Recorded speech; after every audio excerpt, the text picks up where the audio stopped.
দীঘার হোটেলে পর্যটক মহিলার রহস্য মৃত্যু, গ্রেফতার ৩। সৈকত শহর দীঘায় বেড়াতে এসে এক মহিলার রহস্যজনক মৃত্যুকে কেন্দ্র করে ব্যাপক চাঞ্চল্য ছড়িয়েছে। মৃত মহিলার নাম ঝর্ণা পাইলাম। এই ঘটনায় জড়িত সন্দেহে ৩ জনকে গ্রেফতার করেছে পুলিশ। ধৃতরা হলো সোল্লা বিবি, রহিম উদ্দিন গাজী এবং এমডি খৈরুল। ধৃতদের বাড়ি রায়দিঘি, দক্ষিণ ২৪ পরগনায়। আজ তাদের কাথি আদালতে তোলা হলে বিচারক ৭ দিনের পুলিশি হেফাজতের নির্দেশ দেন। পুলিশ সূত্রে জানা গিয়েছে, ঝর্ণা দেবী দীর্ঘদিন স্বামী পরিত্যক্তা ছিলেন এবং ২ সন্তানকে নিয়ে বাবার বাড়িতে থাকতেন। পেশায় তিনি মুম্বাইয়ের একজন আয়া ছিলেন। সম্প্রতি ধৃত ব্যক্তিদের সঙ্গে তার পরিচয় হয় এবং তারা তাকে দীঘায় নিয়ে আসে।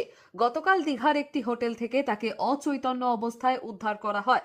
হাসপাতালে নিয়ে যাওয়া হলে চিকিৎসকরা তাকে মৃত বলে ঘোষণা করেন।